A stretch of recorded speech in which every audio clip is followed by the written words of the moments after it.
안녕하세요. 되게 많이 와주신 것 같아서 좀 많이 긴장되긴 하는데요. 오늘 멀리 와주신 거에 부응하기 위해서 좀 많은 경험들 소개해드리겠습니다. 안녕하세요. 저는 네이버 클라우드 엣지 플랫폼을 리딩하고 있는 강은영입니다. What's in our infra? 대규모 트래픽을 수용하기까지 세션 진행하겠습니다. 오늘은 네이버 인프라가 대규모 트래픽을 수용하기 위해 어떤 과정을 거쳐왔는지, 그리고 이를 기술적으로 어떻게 극복해왔는지를 소개해드리려 합니다. 한 가지 사례만 좀 깊게 들어가면 너무 기술적으로 치우칠 것 같아서 가장 본질적이면서도 보편적인 세 가지 내용으로 좀 구성을 했고요.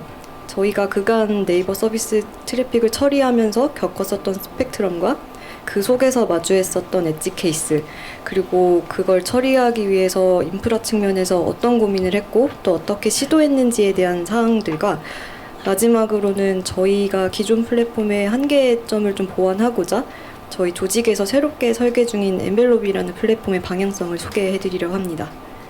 첫 번째 인트로부터 소개하겠습니다. 네이버는 대한민국 국민이라면 누구나 사용하는 온라인 서비스를 제공하고 있는데요. 뉴스, 스포츠, 온라인 콘서트, 커머스, 다양한 형태의 트래픽이 24시간 365일 중단 없이 제공되고 있습니다. 이러한 서비스들은 서로 다른 트래픽 패턴을 보이고 또 기술적 요구사항을 가지고 있는데요. 대표 사례에 대해서는 뒷장에 이어서 설명드리겠습니다. 제목에 언급된 BTS, 손흥민, 페이커 다 모두 한 번씩은 들어보셨을 법한 이름인데요. 아마 네이버 서비스 안에서도 이 이름을 자주 마주하셨을 텐데, 이들이 등장하는 순간에는 전 세계적으로 동시에 사용자가 몰리면서 굉장히 큰 규모의 트래픽이 발생한다는 공통점이 있습니다. 그럼 이제 어느 정도가 대규모 트래픽인데? 라고 궁금해 하실 것 같은데요.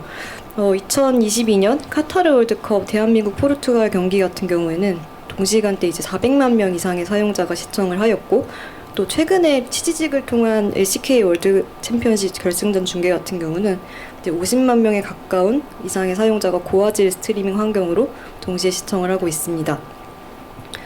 보고 계신 요구사항들은 저희 조직으로 모두 전달되었었던 요구사항이고요. 여기 보여드린 사항은 되게 일부 내용이긴 하지만 하나하나가 되게 규모가 크고 비중이 큰 이벤트들이었고, 이제 현실적으로 이제 실제로 이제 저희가 운영하면서 또 겪었었던 챌린지들입니다.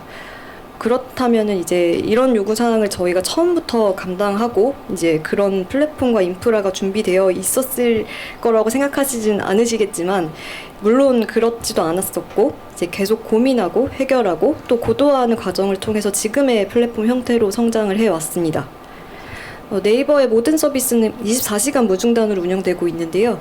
또 국내 세계, 전 세계 서비스 제공하면서 이제 고용량, 저용량 콘텐츠를 동시에 처리해야 되는 요구사항이 있었고, 그리고 특정 이벤트나 또 시간대마다 트래픽이 급증하는 일이 좀 잦게 일어납니다. 트래픽 패턴에 영향을 크게 미치는 요소 중 하나가 이제 콘텐츠 특성인데요. 일반적인 정적 파일은 좀 단일 객체로 구성이 되어 있는 경우가 많고, 이제 캐시의 재활용이 비교적 용이한 상태인데, 이제 반면에 이제 스트리밍 미디어 콘텐츠 같은 경우는 이제 하나의 영상이나 오디오를 재생하기 위해서 수십 개, 수천 개의 세그먼트들로 분할된 파일들을 계속 요청을 해야 하고, 또 이런 이제 파일들의 생산 과정들이 시청 경험에 영향을 주고 또 품질에 영향을 많이 주게 됩니다. 이런 앞에서 얘기 드렸던 스트리밍 콘텐츠의 좀 구조적 특징이 트래픽 패턴으로 이어지는데요. 네이버 서비스의 트래픽 규모 중 가장 큰 트래픽 중 하나가 이제 바로 스트리밍 트래픽이고, 고화질 콘텐츠뿐만 아니라 이제 매초마다 새로운 콘텐츠가 계속 생산되어야 하기 때문에 이제 다른 콘텐츠 대비 복잡성을 많이 갖고 있습니다. 이제 예시 중에 하나가 이제 치지직인데요. 실시간 소통이 핵심이기 때문에 이제 지연을 최소화하는 것이 이제 사실 저희의 가장 큰 챌린지였고, 이 와중에 이제 수천 개의 방송이 동시에 안정적으로 제공되어야 하는 환경을 만드는 것이 미션이었습니다. 일반적인 상황이라면 이제 왼쪽과 같이 완만한 기울기를 갖는 트래픽 패턴을 보이는 게 사실 많이 보실 수 있는 환경인데, 스포츠 중계나 이제 콘서트, 지진과 같은 이제 재해 재난 같은 이벤트 발생을 하게 되면 이제 순간적으로 벌크성 트래픽이 좀 발생을 하는 경우가 좀 잦게 있습니다. 이제 이런 경우는 사실 트래픽 예측이 굉장히 어려운데, 이 경우에 이제 예상치 못한 병목 포인트가 순간적으로 발생할 수 있고, 또 플랫폼에서는 이걸 얼마나 빠르게 대응할 수 있느냐에 대한 구조적으로 그 환경을 갖추는 것이 관건으로 저희 미션으로 좀 보고 있습니다. 그리고 가장 처음 언급했었던 사항은 이제 네이버 서비스들은 전 세계 유저들한테 고품질 서비스를 제공을 해야 하는데요. 전 세계 어디에서나 접근 가능한 환경을 만드는 것이 미션이고, 또 주요 거점 네트워크 특성을 고려해서 안정적인 환경을 제공하기 위한 플랫폼 설계가 수반되어야 합니다. 예를 들어 장표처럼 이제 아시아 지역만 품질 편차가 심하다라는 통계적 사실이 존재한다면, 이제 만약 동남아에서 고용량 콘텐츠를 다운로드해야 할 때 이제 단순히 서버만 느려서는 해결되지 않기 때문에 콘텐츠를 잘 전송할 수 있는 인프라와 또 정상적으로 처리할 수 없을 때에 대한 예외 처리 등에 대한 최적화 작업이 병행으로 진행되어야 합니다. 그리고 글로벌 서비스를 위해 또 한 가지 고려해야 할 요소 중 하나가 이제 각 지역별 디바이스 환경인데요. 이제 국내 같은 경우는 많이 표준화가 됐지만, 이제 동남아시아를 같은 이제 글로벌 시장을 보면 이제 모바일 사용자가 전체 90% 이상 차지를 하는데, 이제 대부분 단말이 이제 안드로이드입니다. 이런 경우에는 이제 콘텐츠를 전송할 뿐만 아니라 어떤 나라에서 어떤 단말 환경을 좀 많이 쓰고 있는지, 또 그 환경에서 네트워크가 불안정했을 때 어떤 기술적 장치가 수반되어야 되는지, 그리고 이 환경을 모두 고려해서 이제 사용자한테 안정적인 경험을 제공하기 위한 노력들이 플랫폼에서 필요하게 됩니다. 앞에서 얘기 드렸었던 그런 과제들만으로도 사실 어떻게 해야 될지 머리가 너무 아픈데요. 24시간 돌아가고 있는 서비스를 안정적으로 제공하기 위해서는 몇 가지 전제가 존재합니다. 서비스는 당연히 중단이 되지 않아야 되고, 도중에 혹시라도 발생한 이슈에 대해서는 사후 분석까지 마지막까지 마무리를 해야 하고, 그리고 이제 이런 몇 가지의 이제 신규 추가 기능들이 계속 올라갔을 때 복잡도를 가중시키거나 사이드 이펙트를 최소화해야 되는 전제가 존재합니다. 이와 같은 여러 가지의 전제 사항들과 이제 고민들을 앞선 이제부터 장표에서는 이제 어떻게 해결을 해가고, 이제 또 트래픽 처리를 위해서 저희가 직면했던 기술적 도전 과제들에 대한 엔지니어링 접근 방식들을 소개해드리려고 합니다. 대규모 트래픽이 예정되는 이벤트를 준비할 때 가장 먼저 생각하게 되고 또 가장 먼저 받게 되는 질문이 있는데요. 서버를 늘리면 되는 거 아닌가요? 라는 질문에서 사실 저희도 시작하고 또 많은 분들이 또 질문을 주시는데, 이제 저희가 경험했었던 거는 실제 운영 환경에서는 이제 단순 증설만으로는 새로운 병목이 시작되는 케이스가 좀 많았습니다.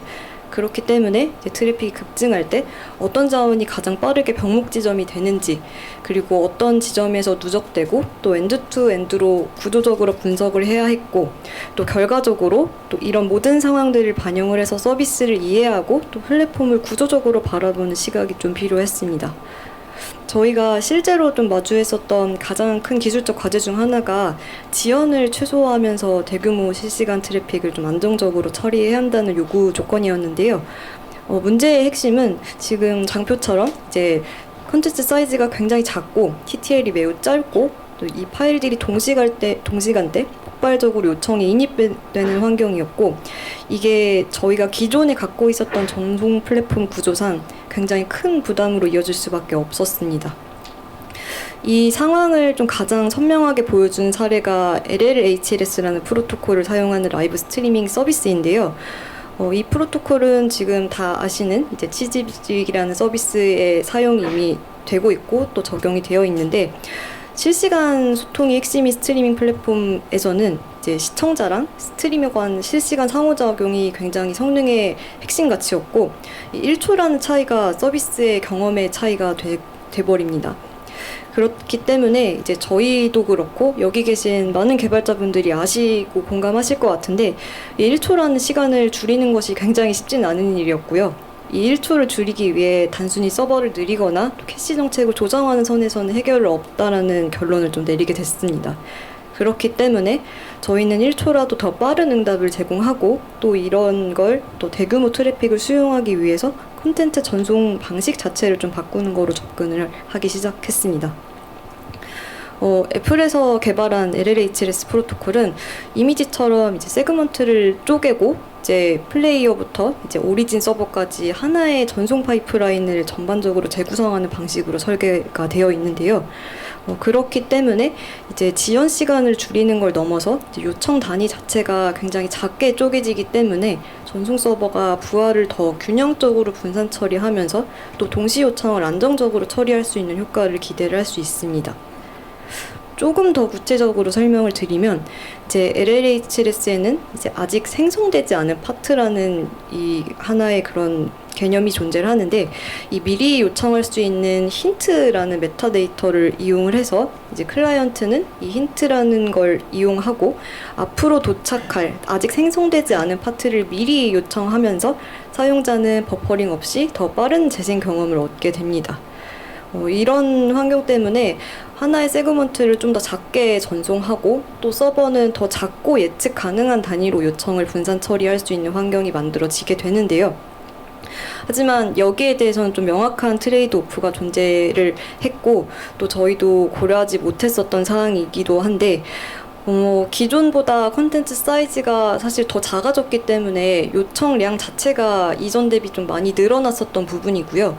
기존 대비 기존에는 HLS라는 프로토콜에서는 이제 3초짜리의 하나의 세그먼트 파일이 존재를 했다면 이제 LLHLS라는 신규 환경에서는 더 작은, 더 세분화된 파트들이 나누어 전송되면서 사용자 한 명이 요청시키는 이제 절대 요청량이 많이 늘어나게 됐습니다. 그렇기 때문에 전송 플랫폼은 이전보다 더 많은 요청을 좀 동시에 처리해야 됐었고요.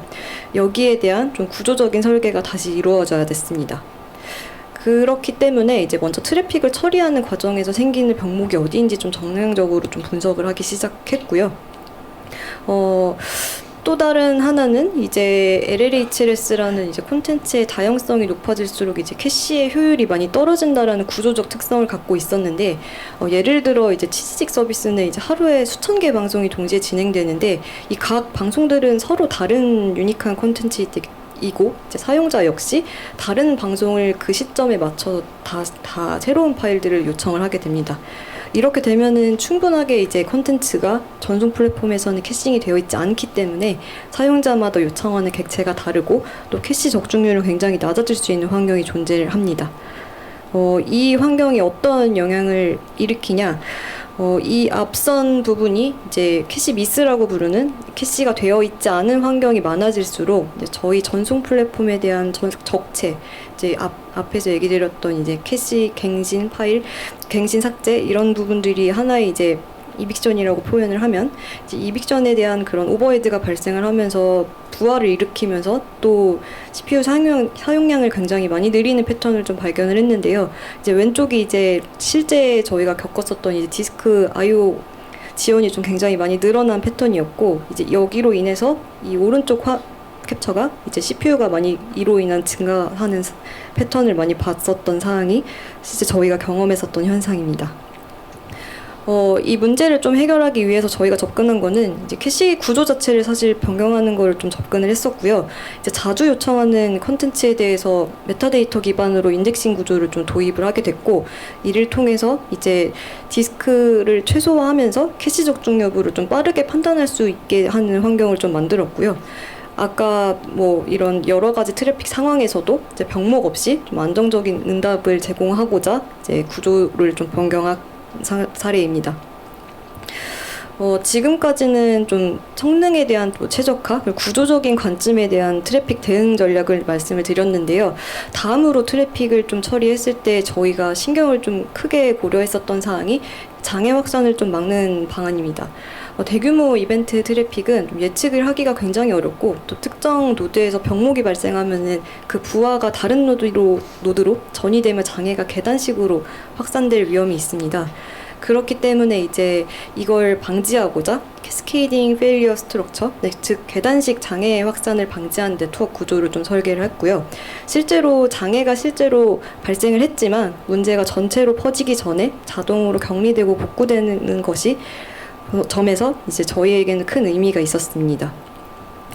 구체적인 예시로 이제 글로벌 네트워크 경우는 이제 한국과는 다르게 굉장히 불안정한 환경 때문에 뭐 국가별로 네트워크 품질, ISP 상태, 국제망 경로 이제 모든 지점에서 좀 신경을 썼어야 됐었는데요.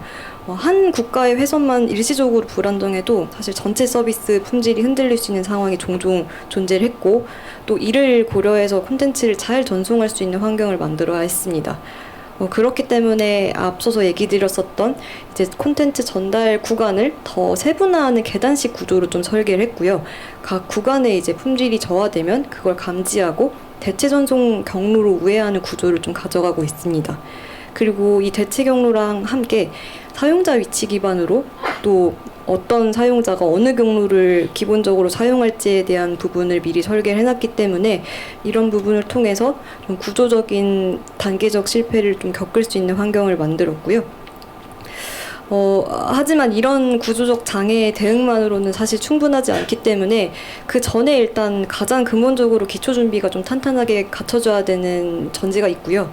예측 불가능한 글로벌 네트워크 환경에서는 사실 불안정성을 최소화하는 것이 가장 큰 저희한테는 미션이었고, 이를 보장하기 위해서 네이버 클라우드의 글로벌 인리전 인프라를 적극적으로 활용하고 있습니다. 이제 전 세계에 사실 배치된 리전을 네이버 자체의 전용망으로 좀 연결을 해서 요청을 어디서든 이제 지연과 손실을 최소화할 수 있는 전송 경로를 확보하면서 트래픽 처리를 진행하고 있습니다. 여기까지가 이제 글로벌 인프라를 통한 안정성 확보에 대한 방안인데요. 또 하나의 방식은 이제 트래픽을 조금 더 잘 처리할 수 있는 방식이 필요하다라는 접근을 좀 하게 됐고, 이제 대규모 이벤트에서는 단일 CDN, 그러니까 저희가 흔히 말하는 이제 대규모 트래픽을 처리하기 위한 CDN이라는 플랫폼을 한 곳만 사용할 수 없기 때문에 이제 여러 CDN을 상황에 맞게 운영하면서 각 CDN 상태에 따라서 트래픽을 분산 조정하는 구조를 좀 운영하고 있습니다. 이제 보여드릴 구조는 이제 저희가 어떤 식으로 그 구조를 활용하고 있는지인데요. 실시간으로 좀 여러 개 저희가 사용하는 전송 플랫폼의 성능을 좀 모니터링을 하면서 그 결과를 점수화해서 트래픽을 자동으로 재분배하는 로직을 좀 적용해서 운영하고 있습니다. 다이어그램과 같이 이제 실제 운영 중인 서비스별 멀티 CDN 트래픽 제어 구조 상태로 이제 실제로 트래픽이 어떻게 분배되고 또 어떤 기준으로 우선순위가 결정되는지에 대한 동적 트래픽 스티어링 구조인데요. 클라이언트 요청은 이제 CDN 게이트웨이를 처음에 들어오고 그 이후에 스티어링 백엔드가 CDN의 품질과 부하 상태를 실시간으로 수집하면 이제 그 전체 수집된 스코어링을 통해서 이제 가중치와 페널티를 먹인 상태로 최종적으로 어떤 시점에 어떤 CDN을 쓸 것입니다 라는 분배 로직을 결정하게 됩니다. 워크플로우는 총 크게 3가지 단계로 구성되고요.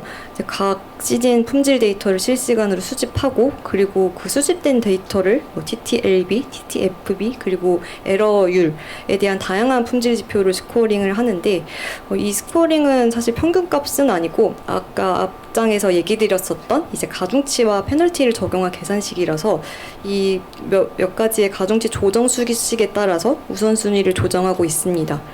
최종적으로 나온 이제 CDN을 통해서 점수가 높은 CDN에 우선적으로 트래픽을 할당하고 그 점수가 계속 실시간으로 변경되면서 그 시점에 그 순간에 가장 최적화된 CDN의 비율을 좀 높이면서 사용하고 있습니다. 여기까지가 이제 현재 저희가 대규모 트래픽을 어떻게 처리했고, 또 여기까지는 좀 트래픽 처리라고 좀 아쉬운 부분이 있을 수도 있는데 라고 좀 생각을 하실 수도 있는데요.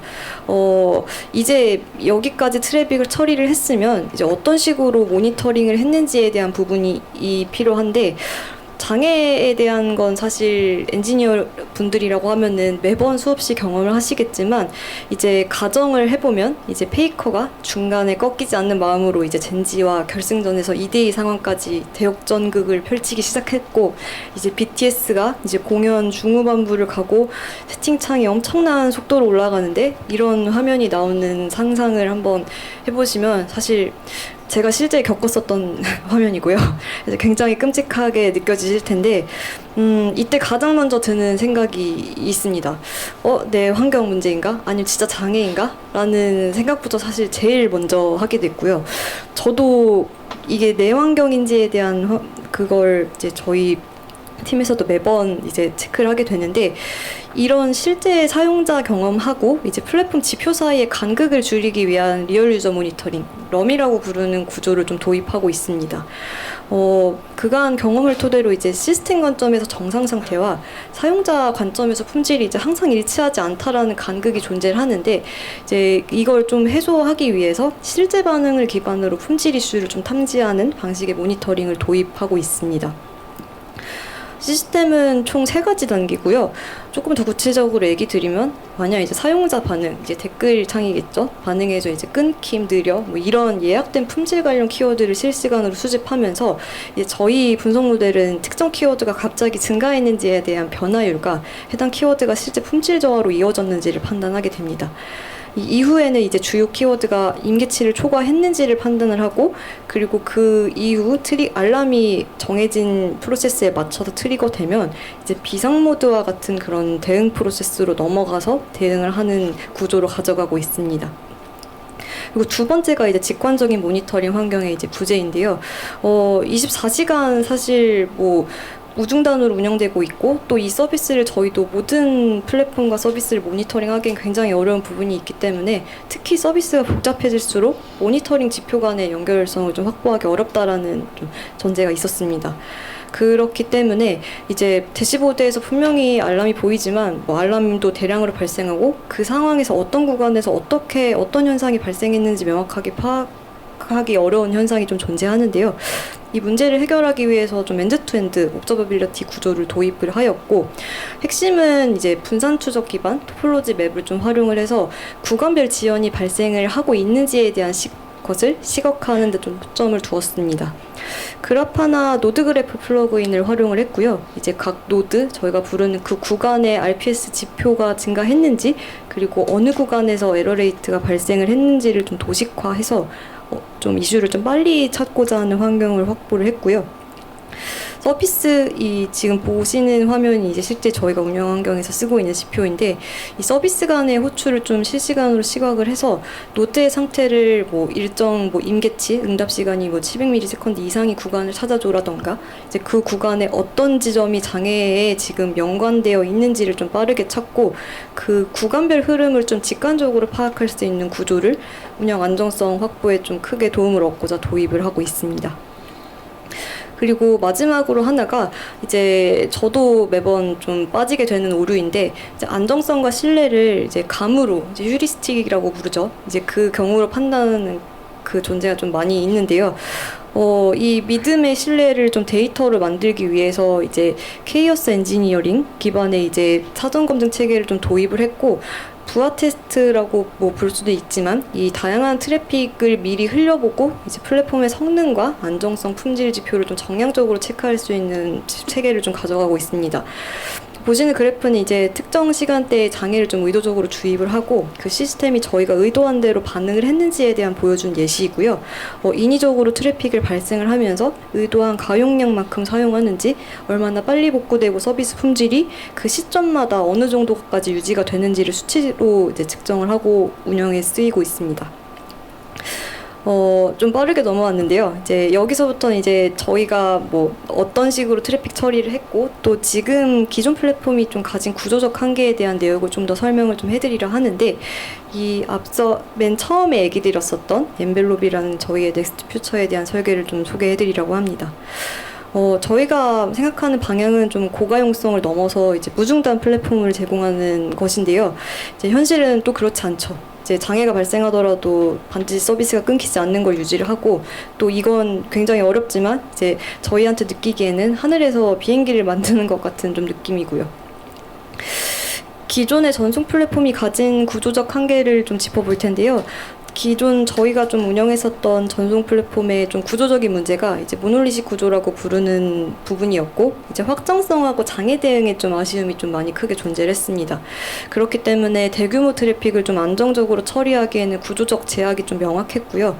이런 구조 속에서 이제 롱테일이라 불리는 요청 빈도가 낮은 콜드 콘텐츠들에 대한 플랫폼 그 콘텐츠들이 이제 플랫폼의 처리 효율성을 굉장히 낮게끔 만드는데, 이런 요청들이 모여서 이제 오리진 서버의 부하를 가중시키거나 실질적으로 처리가 잘 되어야 되는 애들까지 영향을 미치는 부분이 좀 저희가 겪었었던 애로사항 중에 하나였고, 이제 오른쪽 그래프가 이제 초기 구간, 이제 실제 캐시가 어느 정도 올라오기 전까지 필링되는 구간까지의 그런 히트율과 오리진 요청에 대한 변화량을 좀 차트로 표시한 건데, 이런 부분 때문에 사실 캐시 서버를 느리는 것만으로는 대규모 트래픽을 받을 수 없고, 이제 컨텐츠 성격과 요청 흐름을 기반으로 분산 처리할 수 있는 설계가 좀 필요합니다. 특히 특히 이제 플랫폼 아키텍처 관점에서 제약이 좀 있는데요. 서비스 혹은 이제 뭐 이벤트를 준비했을 때 이제 기존의 구조에서는 전체 영역을 한꺼번에 다 모든 것들을 스케일링을 해야 하기 때문에 굉장히 리소스 측면에서는 좀 낭비가 좀 심하기도 하고 또 더 많은 부분을 신경 써야 되는 복잡성이 발생을 합니다. 그렇기 때문에 오히려 트래픽을 잘 처리하기 위해서 스케일 아웃을 하지만 이 부분들이 더 큰 이슈를 야기시킬 수 있었고 또 저희 또한 그걸 많이 경험을 했었습니다. 그래서 이제 이런 구조 속에서 이제 기능별로 유연하게 확장을 하거나 장애를 격리하는 환경이 굉장히 어렵기 때문에 플랫폼의 전체의 민첩성과 안정성을 좀 제한하게 되는 좀 아쉬운 점이 있었고요. 그래서 이제 저희는 이제 모듈화된 아키텍처, 뭐 장애 격리가 가능한 새로운 플랫폼 구조를 좀 고민을 하게 됐습니다. 뭐 예측 불가능한 이벤트에도 뭐 목표는 하나인데요. 유연하게 대응할 수 있는 플랫폼, 고가용성, 신뢰성을 갖춘 이제 클라우드 네이티브 기반 플랫폼을 좀 고민을 하게 됐고, 이 고민의 결과가 이제 바로 엔벨롭이라고 명명한 플랫폼입니다. 엔벨롭은 이제 N3R이라고 이제 네이버 자체의 K8S 컨테이너 플랫폼 위에 구축된 인프라 플랫폼이고요. 네이버의 수많은 서비스들의 트래픽을 처리하기 위해서 고안된 전송 플랫폼입니다. 이 플랫폼은 K8S 기반 오케스트레이션을 통해서 서비스 단위로 유연하게 배포되고요. 고가용성과 장애 격리를 동시에 확보할 수 있는 장점이 있습니다.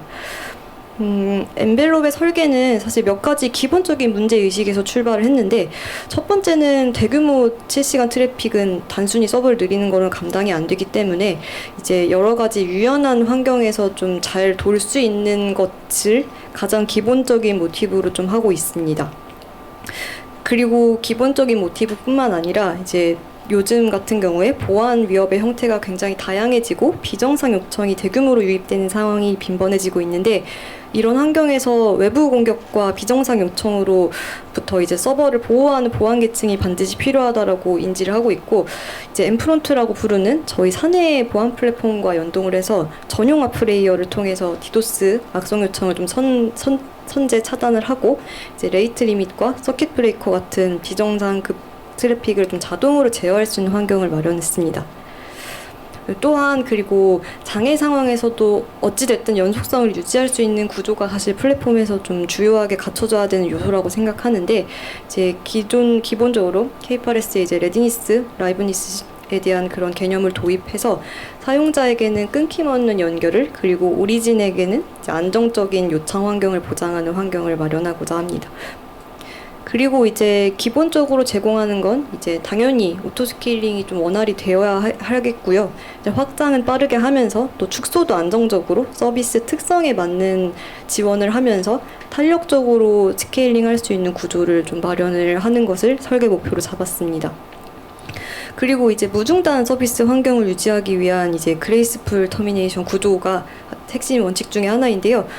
트래픽이 몰릴 때도 그리고 줄일 때도 장애가 발생할 때도 사실 끊김이 없어야 된다는 것이 가장 큰 핵심 원칙인데, 이를 위해서 드레인 모드와 그레이스풀 터미네이션을 좀 도입을 했었고, 서비스 구조상 이제 여러 개 뭐 문제가 있었다라는 파드를 하나 있다라고 가정을 해보면, 저 파드를 좀 빠르게 제거하고 또 이게 연결이 정상적으로 잘 눈치채지 못하게 심리스하게 끊어줘야 되는데, 이제 스케줄러에서는 종료할 파드를 이제 미리 파악을 하고 이제 드레인 모드로 전환을 해서 모든 요청이 안전하게 처리된 뒤에 점진적으로 축소하는 환경을 좀 가져가오는 것이 설계의 원칙입니다.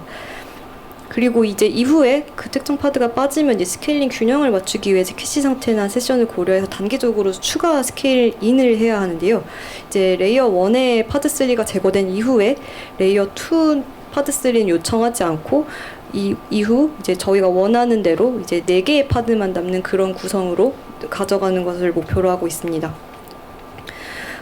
기존에 아쉬웠었던 부분 중에 하나가 아까 모놀리식 구조라고 얘기를 드렸는데요. 이 사실 구조가 문제가 있다라기보다는 이제 실시간으로 처리하고 또 대규모 요청을 수용하는 데 한계점이 존재하기 때문에 이제 이걸 좀 해소하기 위한 이제 MSA 기반의 설계를 좀 진행을 했고, 이제 경량화된 상태에서 이슈를 좀 최소화하기 위한 구조를 만들고자 했습니다.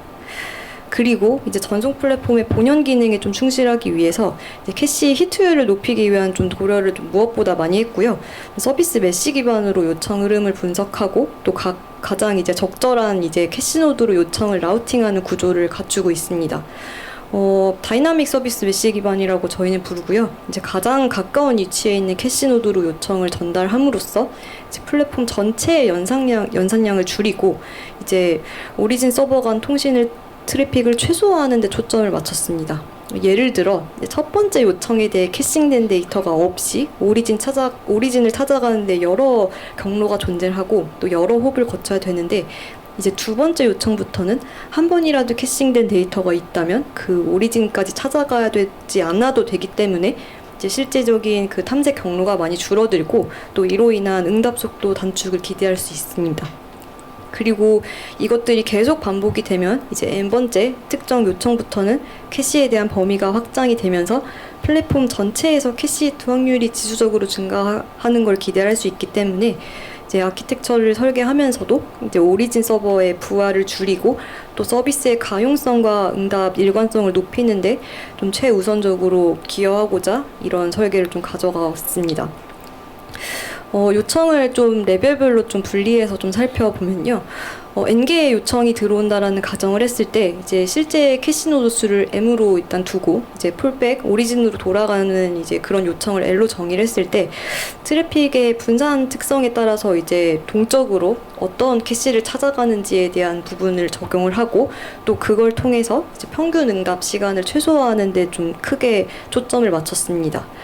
이 구조를 통해서 앞선 장표에서 설명드렸던 것처럼 이제 자주 접근되는, 그러니까 자주 요청되는 데이터는 이 구조를 통해서 굉장히 빠르게 또 오리진 부하를 줄이는 구조로 가져갈 수 있고, 특히 이제 한 컨텐츠, 사람들이 많이 자주 요청하는 콘텐츠에 대해서는 이제 이런 구조 속에서 캐시를 재활용할 수 있는 환경이 굉장히 높아지기 때문에 오리진 요청에 좀 많은 도움을 줄 수 있다고 보고 있습니다.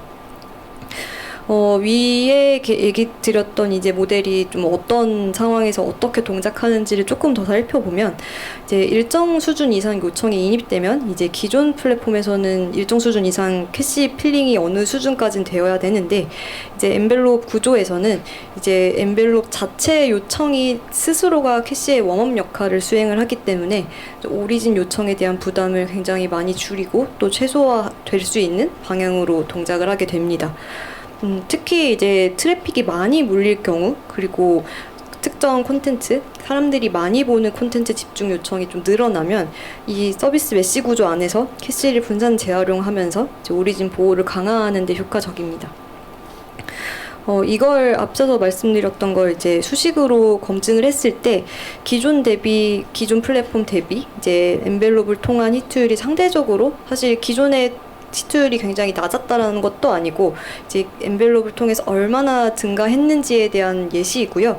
이제 두 케이스 캐시가 뭐 준비된 인프라 대비 요청량이 적을 때, 그러니까 조금 더 얘기 드리면 이제 사용량이 굉장히 적을 때 준비된 그 케이스가 1번이고요. 그리고 준비된 인프라에 맞는 요청이 들어왔을 때가 이제 케이스 2번에 해당하는 경우인데 이 두 개 케이스 모두 저희가 의도한 대로 이제 조금 더 성능적인 측면에서 좋아졌다라는 걸 좀 볼 수 있고요.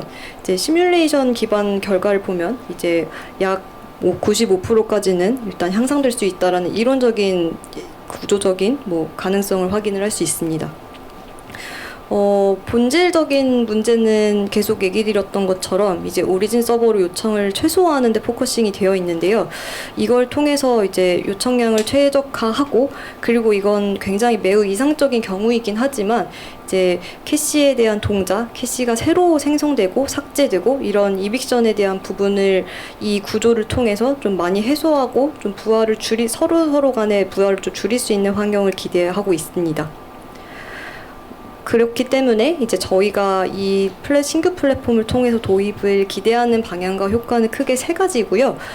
캐시 오프로드 효율을 개선을 통해서 이제 오리진까지 불필요하게 전달된 요청을 줄이고, 그리고 이제 둘째는 장애가 발생되더라도 전체로 확산되기 전까지 수분 이내로 안정화하는 것을 목표로 하고 있습니다. 그리고 이제 혹여나 장애가 발생을 하더라도 마지막까지 이제 품질이 흔들리지 않는 구조를 확보하는 것이 목표이고요.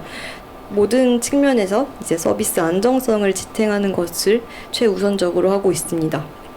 그리고 각 플랫폼의 품질을 좀 각 영역별로 균형 있게 끌어올리는 것이 본질적인 추구의 방향이고요. 아까 맨 처음 장표에서 콘텐츠에 이런 특성이 있었다라고 얘기를 많이 드렸는데, 이제 롱테일 콘텐츠부터 대규모 요청, 소규모 요청, 여러 트래픽 패턴 속에서 예측 가능한 범위 내 품질을 이 플랫폼에서 얼마나 유지할 수 있습니까에 대한 질문에 답을 할 수 있는 걸 최우선적으로 목표로 하고 있고요. 그걸 통해서 이제 효율성, 복구력, 가용성을 좀 동시에 향상시키면서 지속 가능한, 연속 가능한 플랫폼으로 유지하는 것이 이 엔벨롭의 플랫폼의 목표입니다. 여기까지는 저희가 지금까지 좀 플랫폼을 어떻게 디자인하고 또 어떤 철학을 기준으로 만들었는지를 위주로 설명을 드렸고요. 이제부터는 앞으로의 방향을 좀 짧게 말씀드리려고 합니다. 사실 퓨처웍스라는 말이 굉장히 거창하고 있어 보이는 말 같긴 하지만 지금 이 장표에 보시는 것처럼 이렇게 크게 대단한 일은 아니고요. 이제 저희가 이 만든 플랫폼을 서비스에 어떻게 적용하면서 이제 계속 단련시키고 훈련시키고 학습하는 과정이 좀 필요합니다. 실제 플랫폼은 여러 과정을 겪으신 분들이 굉장히 많겠지만 어떻게 더 단단하게 만들어 갈지 또 어떻게 지속적으로 유지 가능할지는 이제 많은 환경을 경험을 해야 하는 과정이 좀 필요하다라고 생각하고 있고요. 저희가 아직 경험하지 못한 상황과 또 트래픽 패턴들이 많이 존재하기 때문에 이 다양한 이슈들을 직접 대응하면서 학습하는 단계가 핵심이라고 생각합니다. 그리고 비정상 트래픽에 대한 어노멀리 패턴을 좀 학습을 해서 이제 대규모 트래픽이 들어오기 전에 미리 자동으로 스티어링을 좀 하면서 분산을 좀 빠르게 미리 할 수 있는 구조를 가져가는 플랫폼을 만드는 걸 목표로 하고 있고요. 그리고 이제 QoE 기반이라고 부르는 이제 사용자의 품질을 얹어서 이제 저희의 플랫폼에서 어느 정도의 가용량과 그런 품질 측정 지표를 제공할 수 있는지를 좀 고도화를 좀 하려고 하고, 물론 이걸 매번 이렇게 할 수는 없지만 이제 SLA라는 이제 정형화된 데이터로 좀 관리를 하는 것이 목표입니다. 그리고 이제 또 하나가 이제 네트워크 관점에서 저희 조직에서 새로 좀 검토 중인 이제 인하우스 라우팅 플랫폼이라고 부르는 이제 엔라우트라는 걸 연동을 통해서 이제 전송 경로, 여러 가지 전송 경로들이 있지만 이제 안정성과 복원력을 한 단계 더 강화하려는 좀 작업을 준비하고 있고요. 마지막으로 이제 24시간 돌아가야 되는 서비스 운영을 위해서 인시던트성 대응 자동화와 이제 그걸 좀 더 가시성을 높여서 볼 수 있는 운영 도구를 만드는 것을 계속 해나갈 예정입니다. 좀 빠르게 좀 설명을 드렸는데요.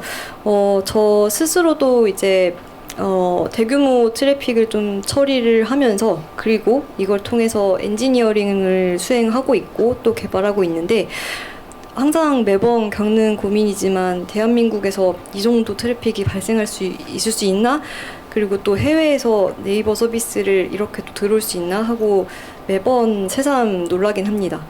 그래서 이 경험을 통해서 사실 오늘 마지막으로 말씀드리고 또 강조하고 싶은 사항은 완벽한 플랫폼은 없다라는 점이고요. 그렇기 때문에 이제 사용자의 체감 품질 데이터가 저희와 함께 개발하고 있는 플랫폼, 그리고 인프라 담당자들한테는 또 그 체감에 대한 품질 데이터가 현실적인 피드백이 되는 것 같습니다. 또 그렇기 때문에 그 피드백을 받고 플랫폼이 성장해 나갈 수 있는 원동력이라고 생각하는데요. 앞으로도 네이버에 많은 관심 부탁드리고요. 우선 제 발표는 여기까지가 제가 준비한 자료이기 때문에 시간 내서 오늘 발표 들어주셔서 감사합니다.